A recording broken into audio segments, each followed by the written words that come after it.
It's a beautiful Monday, and we are here once again to go through events, go through news, go through issues making the round in this great continent of ours, Africa. Well, this is Africa Discourse. If you're just joining us or just tuning to this frequency, I really appreciate you making our time to get to watch, listen to what we have to discuss this beautiful Monday. Anyway, I am Wilson Amasho. It's all about migration, survivors, and the Juju factor.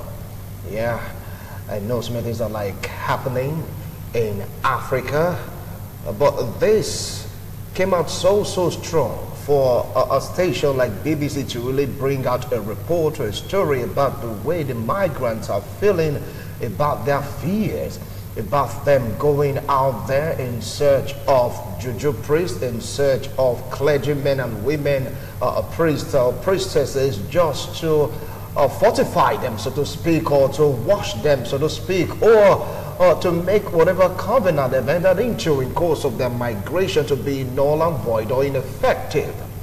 Yeah, fear all over. Well, it's not only Africans that are doing this, many others are doing it, but majority are from the shores of Africa. So the big question is this: why the fear, and what is this fear leading them to? What do you think can be done to curb this fear? As we are talking, some are still making plans to go, some are already even leaving, while some unfortunate ones have still lost their lives, because we have reports of some persons losing their lives in the Mediterranean Sea, even in the desert. You just name it. With me here in the studio to talk on this issue, I have a clergymen here with me, and they are also public affairs commentators. Some of them run NGO, though we are expecting the SSA to Edo State Government, and migration is on its way to really throw more light on this. Join me, welcome Reverend Chris Nyewole. Reverend, welcome to the show. Good afternoon. I appreciate your comment. Thank you. Sitting very close to him also is Senior Apostle Kaode Adeboshin. Welcome to the show, sir. Thank you very much. Appreciate your comment. Thank you. And of course, he's a pastor, but is more into the fight against trafficking. Join me, welcome Nosa Elmose. Welcome to the show, sir. Yes, all right, here we are, thinking that everything has sunken down to the memory or the fabric of some persons wanting to engage in illegal migration. Then we have survivors, but the fear in their heart, lurking in the dark, that what they did before, talking about the Juju factor right now, is going to come back to haunt them. Hence, they're running helter-skelter, trying to nullify the impact or the effect or the mentality of this Juju thing. I want to start off from you, Pastor Elmose. I hope I can call you that on this platform. Yes. All right. So, what do you feel about this? The feeling has always been of fear and apprehension, because we have observed over the years. Let me just give this practical example. I was in Italy for so long, and we had deliverances and prayers for people. And you find that from their head to their feet, completely marked, incisions everywhere. And I was forced to start asking, why this? They'll say, yes, this one is, if there is AIDS in this land, I will not be part of it. This one is protection. This one is to achieve success. This one is to have my face as the most beautiful face that the world would always want to see. So they had various incisions marked on their bodies just to show that they were different from the rest. And one example, I just told my father yesterday when I got the message I was part of this program. I had one of the sisters in the church. They did something from here and sent to her. And what she was after is, with this, she was going to be the most sought after woman within that vicinity of her joint. And that was, for years, she made so much money. But one of the days, she's supposed to, from what she told me, is to kill a cock maybe once a month, for just to rub the blood on that little Juju they brought. She didn't do it 1 month because she was not at home. What happened? She got to her bedroom and found that there was blood like sprinkled all over her wall. So she now called me and I asked her, from what I see, if you cannot kill the, she now explained to her, I said, if you cannot kill a cock for once a month, means you could be the next to be killed. And that was how we had to, by God's grace, deliver her out of that. And she dropped it and I got it burnt. But that's to show what and who was behind this, the mother in Nigeria.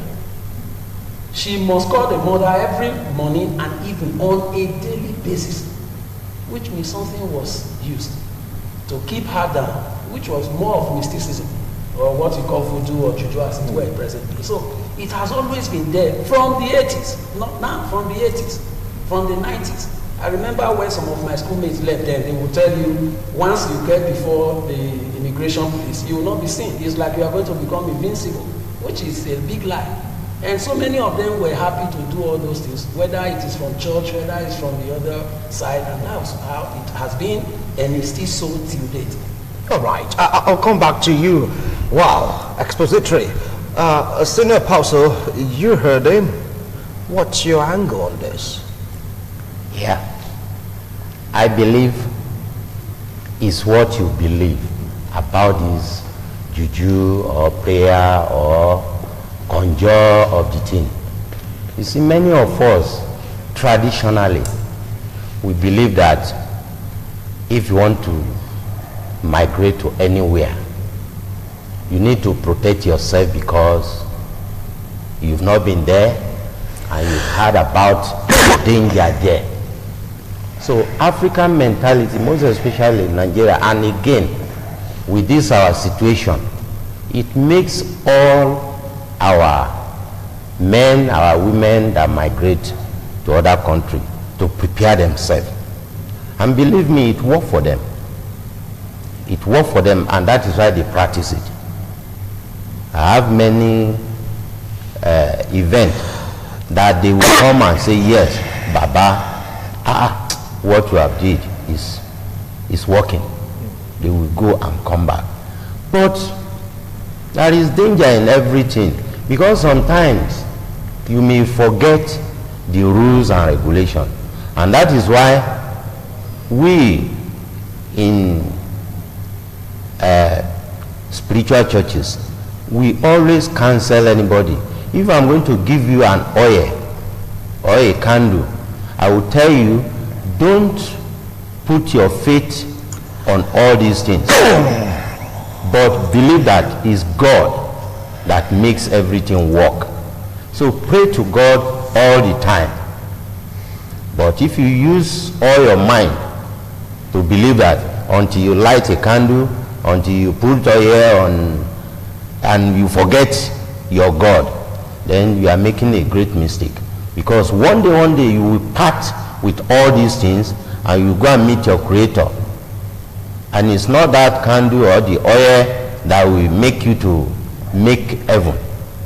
So we always let people know that don't 100% believe in all these things. All right. Reverend Chris, you read both of them. I believe that you picked one or 2 points from what they've said, and I know you have your own opinion on this, just to create a foundation for this discussion. I've always said that it's not bad to try to migrate, you know.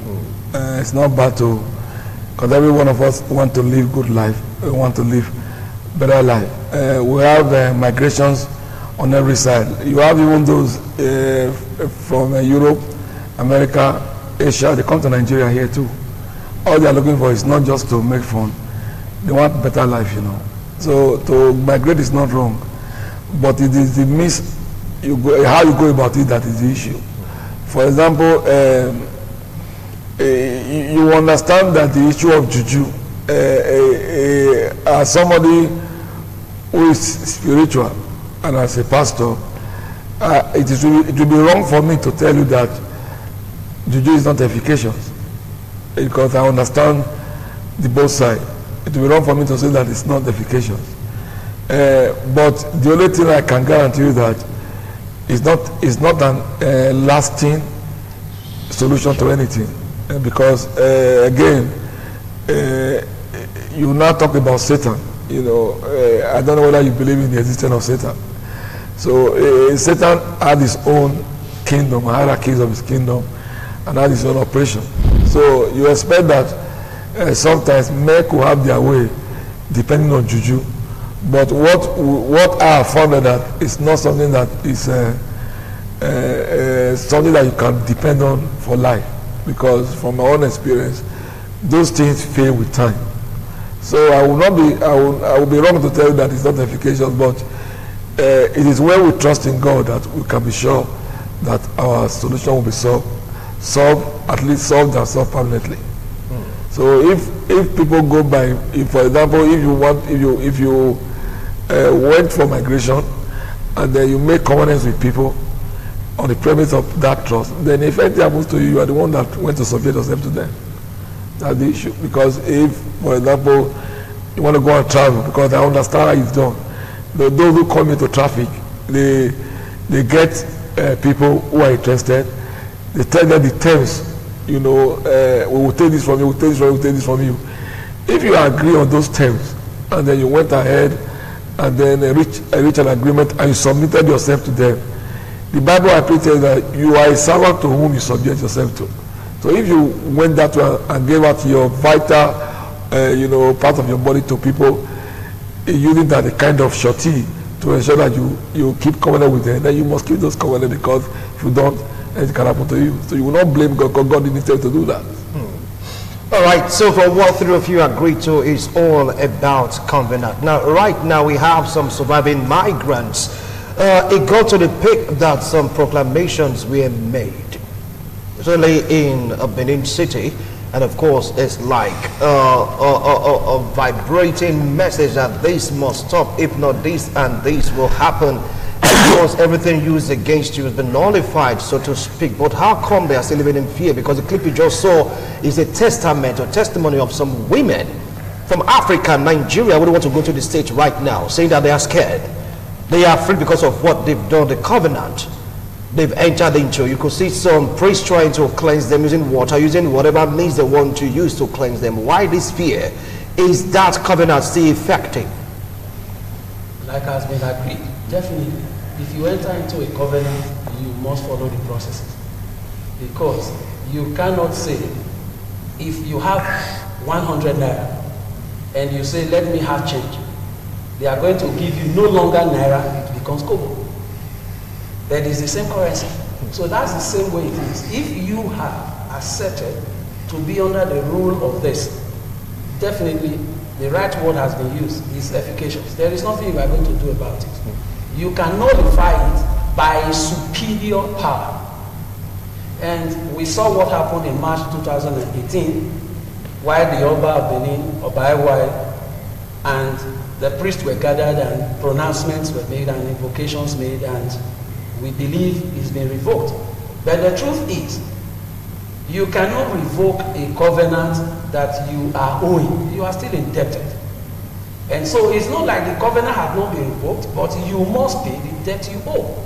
And it is that indebtedness that keeps them down as still culprits, or they are still under that oath. And that's where we are. Because, oh, you told me you are going to give me $1 million once you get to Europe. Now you are in Europe. It cost me money to take you to Europe. Would what was done at the Oba Palace now say you shouldn't pay me? That means I'm losing what I spent in sponsoring you. And so that's why so many are still apprehensive. Whether it has been done this way or the other way, I still owe. And that indebtedness creates the fear that, oh, as long as I vow to pay 1 million, because we saw in some cases up to 60,000 euros, some $80,000, and that's the agreement reached. And once the agreement has been breached, definitely there will be repercussions. And it's the repercussions, some of them are apprehensive, even if they don't believe it, whether they like it or not. The Oba of Benin and the people brought together are superior powers. The Oba of Benin is the court king, as referred to by the Benis. And if you, under the Edo tradition, wrongs this, that covenant has been broken. But the fear still remains, like the Benin will say, if you kill the snake and the head is not cut off, the fear will still be there that is still alive. That's the way it is now. It has been said, yes, in Benin. It was not. It was done in the Onoji of Igweben did the same thing, and 2 others did the similar thing in their various domains. But that has not removed what we agreed. Some were written on paper. Are you not going to cancel such papers with pronouncement? Definitely. All right, now the fear got so high that they couldn't hide their feelings anymore. They took it to the BBC, and the BBC took that news. You saw some of the ladies there, and the way some of them are being cleansed, so to speak. Now, let me come to you, a senior apostle. You talked about agreement reached cannot be broken until you meet the end of your bargain. How do you feel about this? Yeah. You see, when agreement is made in an altar, they will give you the do and don't, and you will answer to it. They will tell you, if you break this covenant, this is what is going to happen. Then when you say yes, it's either they give you something to drink, or they mark your body, or they give you a sign that you will always remember.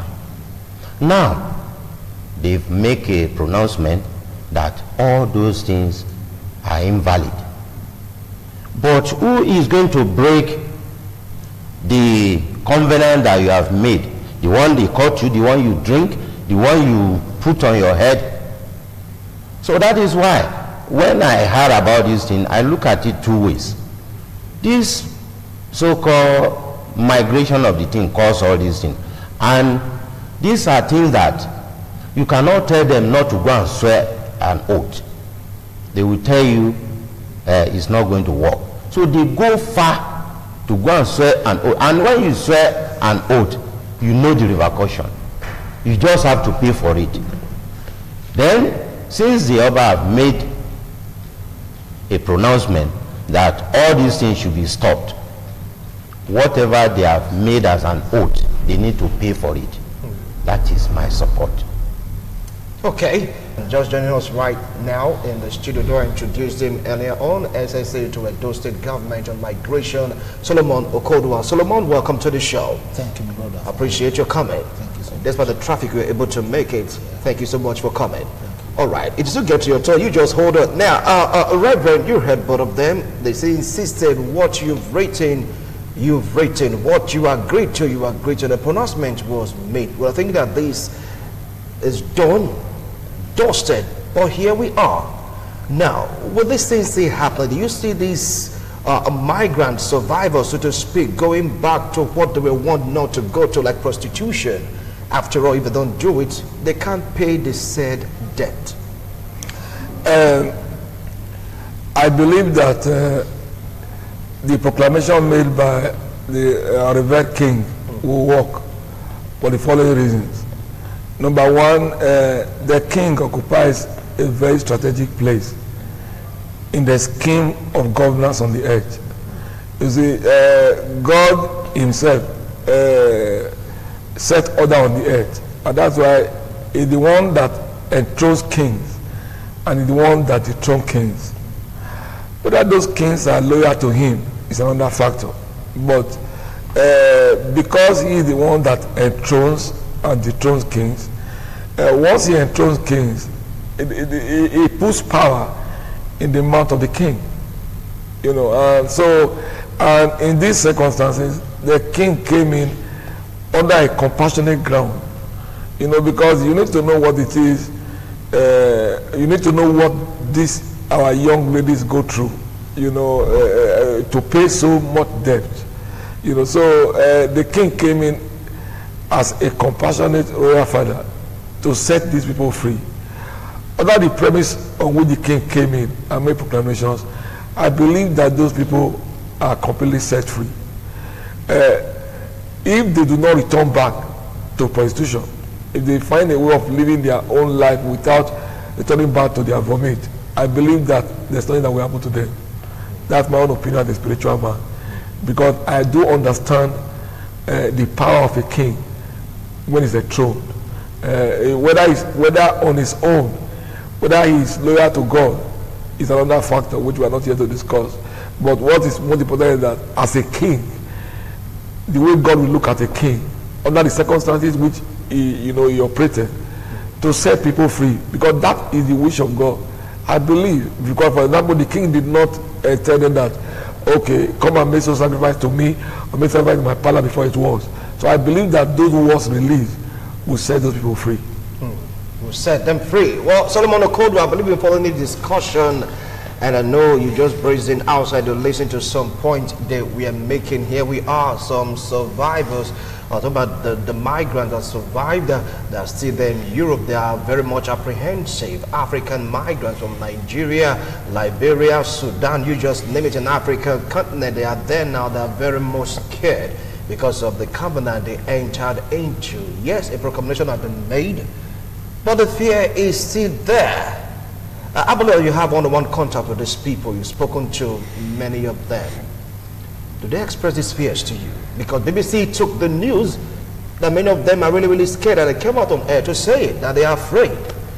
We thought we were through with this, done and dusted, but here we are. Thank you very much. Our Reverend Mona, just like he said, has made a pronouncement on this. There's a law in the States that is after traffickers and whoever that is encouraging migration illegally.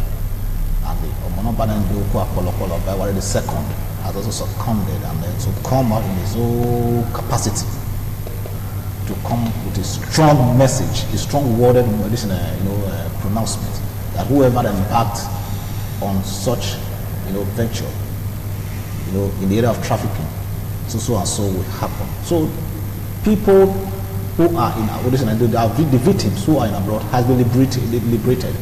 Those living in fear, I don't think because many, we got a report from Italy, got a report from Germany, got a report from India, we got a report from Russia, we got a report from several other countries, even in African countries.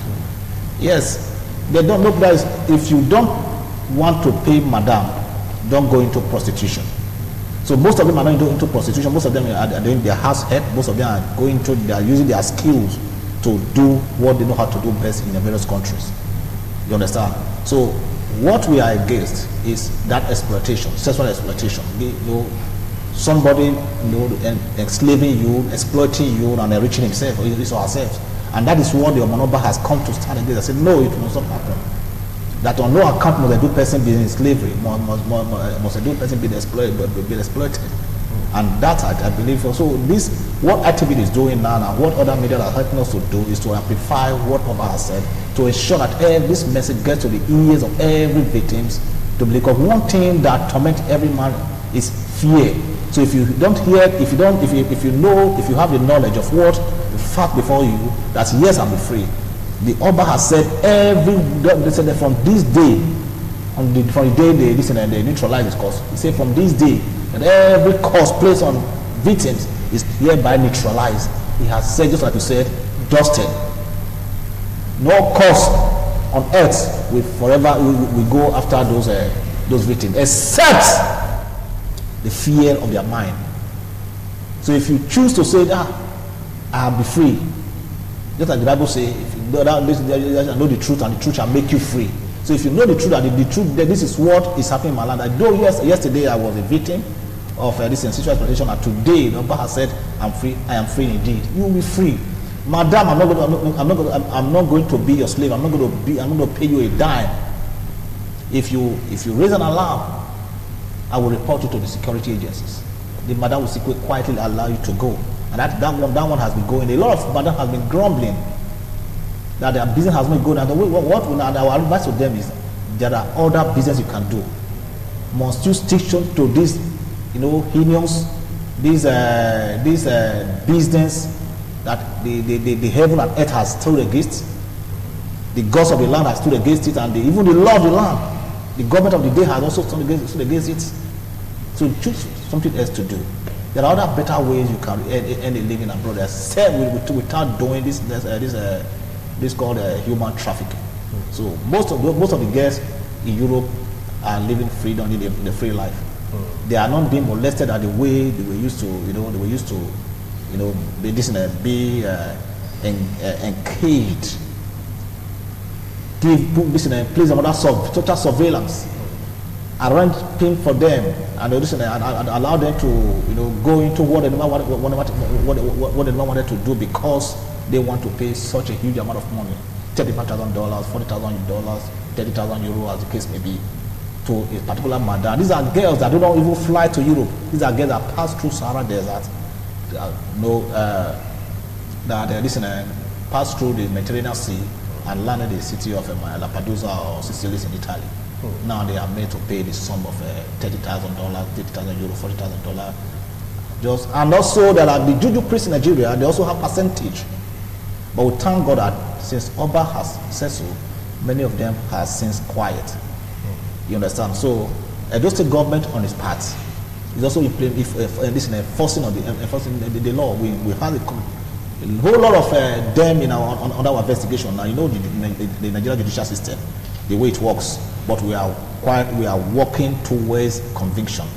But especially also very soon, the media will be following our proceeding, where we'll be getting each and every bit of our conviction in our state today.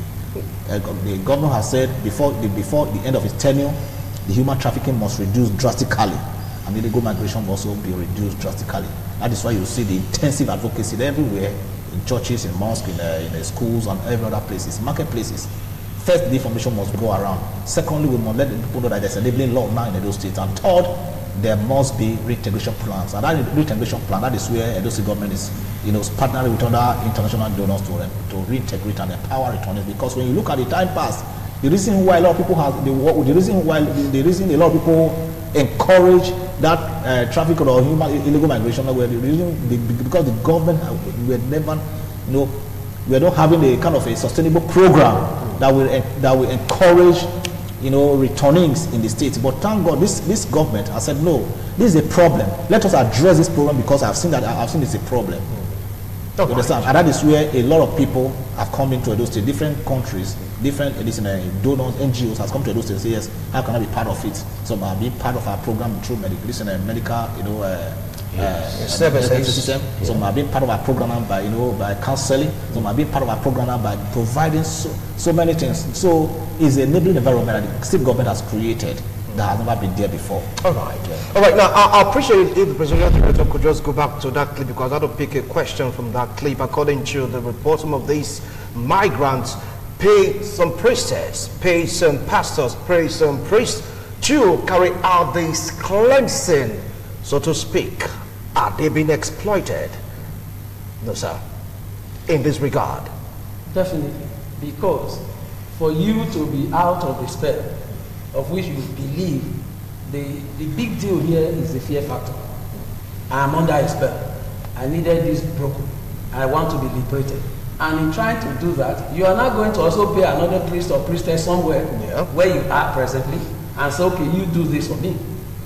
What you are seeing on TV is not done for free. They also pay, which is still the same continuation of the story we're saying. You are no longer paying to a trafficker, you are not paying to a priest to get you cleansed. You feel me? So that is basically where we are. Like we said, what the monarch said, or the priest and priestess coming together, they decreed and it was a revocation ceremony. Yes, we are not saying it's not efficacious. I am only saying, because one of the things that brought the fear is, I have gotten into this. Like we have just said, some of them had their body parts taken. Hair from here and there. So it was kept in the shrine. We are not too far from one of the major ones in Oluku here. You have been there and we know what happens there. And so some of these body parts were kept there. Because you are under a toll law, the revocation is 100% accurate. Yes. But that thing that has been kept there, how do you get it out of it? That's what the senior prophet said. Are you getting the senior apostle said? So we should be able to say, this is where it is. I came from Hame Binima, so I know the tradition and I know what happens here. Statements have been made, government is following, yes. But like I said, you signed the paper. When traveling started in the 80s, most of my friends went. They went into mortgage to get loans. Are you not telling such person, I'm not going to pay my loan? Some of them had their house document. Before they give you money to travel, they will say, give me your house document. And so many forfeited theirs. This time now somebody comes in and says, you are not going to forfeit anything, I'm going to be the one to lose if you are not able to make it. So if you make it, it's my own mortgage, as it were. Definitely there's, we say in church, there's reaping, there's sowing and reaping. So are you not saying the person who did it will not get? That's the where the fear is. If somebody paid as much as 50, 70,000, I know of a girl that was brought back about 4 times and still was able to get there. The same trafficker made sure she got there. Let's say 3, 4 times, you know what it means, paying traffickers to and fro. And you are able to get there, like he said, in the Alps of Italy especially, and then in, maybe in Greece, levels and the rest. And so when you get to such area, what happens? Somebody's money was used to take you there. It is that fear that makes them feel that they are not liberated. They are liberated, yes. But that fear of somebody took ABC from me, somebody paid so and so. And once in a while, they may not threaten you, but they are going to call you what? You have forgotten that you have not paid. And the person now says, yes, I know. But they said, who said what? I've heard some, I have several of them I coordinate, so I know what I'm saying. And the attorney comes in and says, please talk to this person. Let me give you a very clear one. There was one that came and the person called, please, you are owing me. And he said he's not going to pay. This is not 50 years ago in Italy. In my presence, the girl collapsed and went into coma for 3 days. She was with Caritas in Italy, in a city close to Milan. And that was what happened. We were now called to pray in the course of prayer. And I said, when she got up, and I said, okay, give me the number of your brother.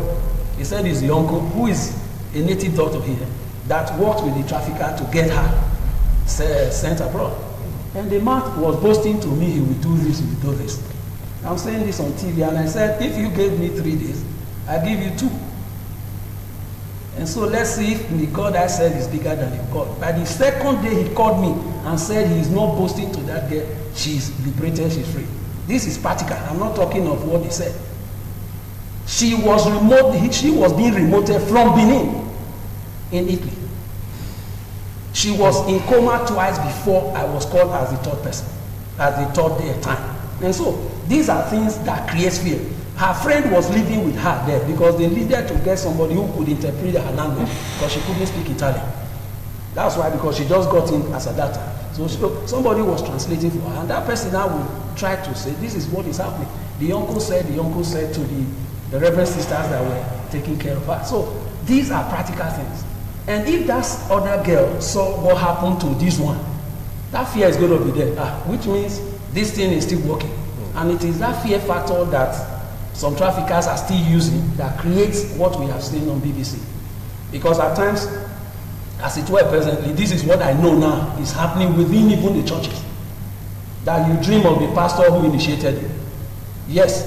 Seriously? Yes, sir. I'm saying this on TV. Wow. You dream of the pastor, you dream of this, you dream of the native doctor. And so when such a girl has such, it's like this man is still holding on to me. And that's where the fear factor comes in. So let me rest. Rest, please. You want to counter because it is turn to talk now. Just to add a few to what he said. Okay. Most of the native doctors who conducted this oath initiation in the first place, most of them are now returning their whatever they took from the girls back to the girl immediately after Oba has spoken, because there cannot be other power apart from that one of the Oba in Benin, of the Benin Kingdom. All right. So we've had a cause of so many people who have given us contact of people, their parents who led them to the family to that shrine. They would go we drove down to the place and say, yeah, this is what we are looking for. Some will even give us some different, that the parents will not be the one to identify because their names were clearly written on it. So they are now returning it back to the parents.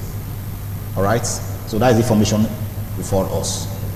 So the fear of except those that were done, that theirs were done either in the altar, because we also have cause of people who stood before the altar with what is called with white handkerchief, and were made to count some things. Incantation at the altar. So at that time there was nothing we were taken from them, but they were just those words were just to instill fear in their mind that when you get there, if you refuse to pay, this will happen. All right. So those ones we also made them to understand that those were just to create fear in your mind. Don't don't. So long you said you are not going to. But he said someone collapsed. That was before now, not yesterday. No, before now. Okay. So no, there's no one. Okay, fine. Now, okay, let me come to you, a senior apostle. From the clip you saw, it's like business right now is thriving, business is booming in one end. Does it mean that these ladies in question went back to prostitution? Hence, the fear being amplified. Can one infer that? You see, when Oba made a pronouncement, attached with conditions, that now, you that you are in bondage, you are free, but you must not go back to prostitution. And over there, we that have opportunity to be in abroad, you see, they find it easy job to make money. And that is why they are living on fear. What Oba said is final. But some of them, they still go back to what they are doing to make money. And that is why they are living on fear. So for that, what Oba said is final. But there is something, because when you go on oath, it is we now that practice all this thing. There are categories of oaths. There is the one you go and do in the river. There is the one you go and bury in the river. There is the one you go and throw in the river. And there is a bath you can do in the river. These are part of oaths. For them to go and say they want to reverse all these things, some has been taken away by river. You see, these are the fear that most of them have. But the condition is, don't go back to prostitution again. And many of them, they break that law. And that is why they are living on fear. If not, what I've said is final. They should not live on fear. Wow. He said because they've broken the law, kind of an inference to what is happening right now. According to the good book, say if you break the edge, the serpent will bite. Is that what is happening right now over there? No, let me say this. You know, this mind is a very crucial factor in what happens to people. First of all, that's why I said you must look at the premise upon which the royal monarch intervened. That is the best way a king will show his influence over his citizens. You know, because it was becoming like, you know, a reproach to the kingdom. And the only way he had to intervene is to use his authority. You know, it's one thing for you to use authority. It's another thing for those who are set free to say they are free. Those are the issues. Like, that's why I use the word, because anybody that understands a king, who a king is, it's not just whether it's small or big, or whether it's huge or small. God gives authority to kings. And when they operate under those conditions which God gave them those authorities, it works. If they go back to prostitution, then they have broken the law. Because the reason why he was setting them free was to set them free from prostitution. Yes. That's the extension, because it's like people who are forced into doing something. Because number one, some of them were deceived into going to those places to tell them that, you know, some of them were even told that, you know, we'll give you job, we'll give you factory. But when they got back to it, wherever they went to, those people said, no, we are not going to even allow you to do any other thing. You must do prostitution. So the reason why he gave those decrees was to set everybody free from those slavery. So anybody that wants to remember that slavery is his own. But my advice would be that after you have set yourself, after that freedom, then you now go back and reconcile with your own God. Because God is the one that instigated the king to make those pronouncements. And the king did it in righteousness. Because the cause was to set humanity free. So if you go back to those things, you are wrong. But after you have gotten your freedom from a lot of other proclamation, you go back to your God and reconcile, because it is inhuman. It's against God's way of life to live like that. So, but if you go back again and begin to live in prostitution, then you have no cover at all. Because the reason why the Oba made is not just that he wanted to show that he has power, but that he had that passion to set people free. You know what it is for somebody? There are some of them too who didn't even like the job, but it's like they have no other option. I know of a young lady who was deceived into Italy, and then by the time, in fact, they told her here that, listen to me, we're going to get you a job. By the time she got to Italy, they sold her out to somebody else, and the lady said, listen to me, I got this money I used to bring you here through prostitution, and I'm not going to allow you to do any other work except prostitution. The guy insisted that, please let me do other things, I'm skilled. So the woman said no. Eventually, I think she had to send her out to put that and she come back to Nigeria. So under that kind of slavery, you need to know that, if what you see in films are not just human imagination. They're what happened. Some of them are almost beaten to coma when they don't pay their obligations. So it's not just as we say. Some of them are beaten, tortured for not meeting their financial demand. So some of them live in slavery. I mean, you manage the situation in that place. So when the Oba came with that kind of passion, anybody that wants to remain in that bondage has the right. But as far as I'm concerned, as a spiritual man, having understood the status of a king, they are free and they are free. Wow, they are free. Yes. And they are free. Well, you're going to have maximum 2 minutes each to call it a wrap, to summarize points given. Because as of last week, even this week, they're still talking about it, survivors being so afraid. They've gone to pay priests, priestesses, pastors, you just name it, prophetess, over there. We're talking about Euro here to cleanse them so that the impact or the effect of the Juju in course of the process of migrating or migration will not affect them. But now you've heard all of them that the pronouncement of the revered monarch Omonobanedo Okwa Polopolo Oba Ewai II May to set them free is very, very intact, is very, very sacrosanct, and is very, very effective. So why the fear? Solomon, maximum to wrap.